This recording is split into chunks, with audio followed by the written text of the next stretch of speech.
For those of you who said, the speakers have been really interesting and smart, the singers have been amazing, the donuts are fine, the munchkin holes are good, the cookies are fine, the weather's nice, but when are we going to get some poetry? Your time has come. Please welcome back to Justice Southbury, Maya Rose, spoken word. Oh my goodness, thank you so much. Who needs school when you have this? Like, this is the best education you can get. So I'm going to do my poem, but real quick, like, listening to everyone, it's just so inspiring, and, you know, trying to figure out the reasons behind discrimination and corruption. It's like a spoke on the wheel. There's so many things. But I think at the heart of it, you know, at least for me, you know, I just look at a couple things. I mean, one is definitely cultural misunderstanding that creates fear. The other thing is economic caste system. I think we pretend in America we don't have that, but we do. And then the other thing is just a disconnection from the simpler things in life. And so I use poetry to create change. I think that, you know, we see artists as just being entertainment, but if you listen really deeply, you'll see that the artists are very brave and speaking about deep and meaningful matters. And we all have a creative voice, so I hope this also inspires you to go home and put your thoughts to paper, or, you know, paint and a canvas. This is called The Dance of the Suits in the Garden of Eden. Can everyone hear me? Yeah. Yeah. The dance of the suits dressed up. Oh wait, first I'm gonna ask, who's tired? Who's weary? Yeah, so this poem is for you, for all those people who are tired and weary, like me. The dance of the suits dressed up in the costume of clever scripted dialogue, selling themselves as fine, upstanding gentlemen. So successful that the busyness call can't wait until off the train. Perfectly robotic speech attaining high honors in the magazine of New York life. One more quick call to set up a meeting with pals for happy hour, perfectly pristine. Set to the exact New England pace that has infiltrated the world.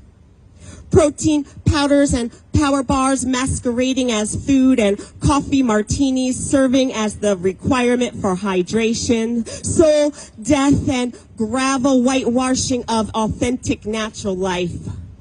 Vinyl panels pretending at shutters and flickering water showers greening the turf. How far to go to be fed? No longer outside my door. Drive-through takeout along picket fences and stone walls. Conventional food has become chemicalized GMO, puke pink tomatoes, while normal folks shun organic as the new yuppie hippie cord movement and too expensive for my dollar menu mentality. Food that doesn't kill you must be registered by the FDA for a not-so-nominal fee. While factory farm subsidies pay to poison our rice with arsenic and pink sludge our arteries, our agricultural hijacking made legal and mainstreamed, zapping the brain of human advertisers, washed to belittle the nightshade. Yes, the one that has not been grown in the Florida sand and fakely fertilized to impostor the deficit.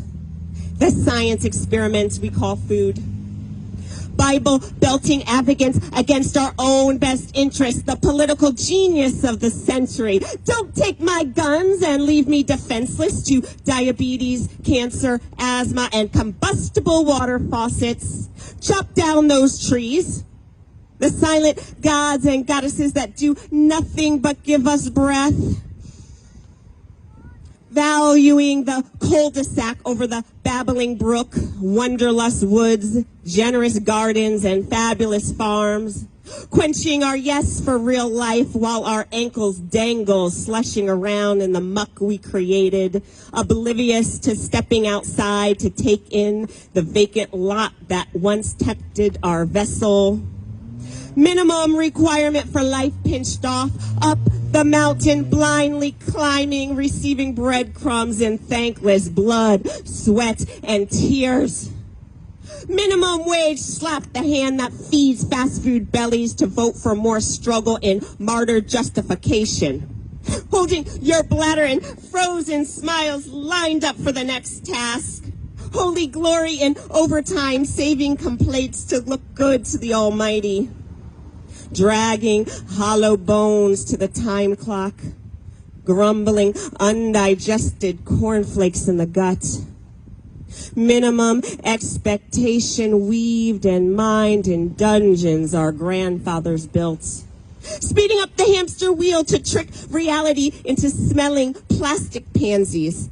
Walls closing in, hung with color pictures of conversational oasis. The gall I shame you to insist your feet soak in the tub to break blisters on concrete floor. Retrofit the golden coffin, nobly entitled to worth, ethic, blue-collar pride.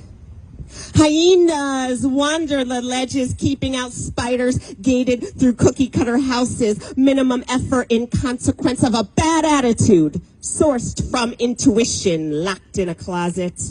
Small business taxing mummies to hold up its dreams, spiking the punch in drowsy baby cries, shining the laser light towards the fancy key to take charge of the herd. Dissolving hope to soul death, lost in a kinetic bubbling up of once upon a time. Fuzzy voices praising the potential of all you can be. Tasting the fire of sweet satisfaction, doused in briny swampland, catching fish through the tips of ragged fingertips, ripping out the core of self-depreciating convenience.